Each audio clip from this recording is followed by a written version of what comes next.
क्या आप जानते हैं कि शहद और काली मिर्च का ये देसी नुस्खा आपकी सेहत के लिए कितना फायदेमंद? बस एक चम्मच शुद्ध शहद में एक चुटकी पिसी हुई काली मिर्च मिलाएं। इसे हल्का गुनगुनाकर चाट लें और आधे घंटे तक पानी न पिएं। इसके फायदे: सर्दी खांसी में राहत, सांस की समस्या में आराम, मौसमी एलर्जी से बचाव, डायबिटीज और कोलेस्ट्रॉल में कमी।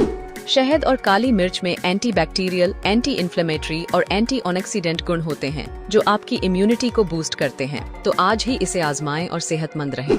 लेकिन ध्यान रखें, किसी भी उपाय को अपनाने से पहले डॉक्टर से सलाह जरूर लें।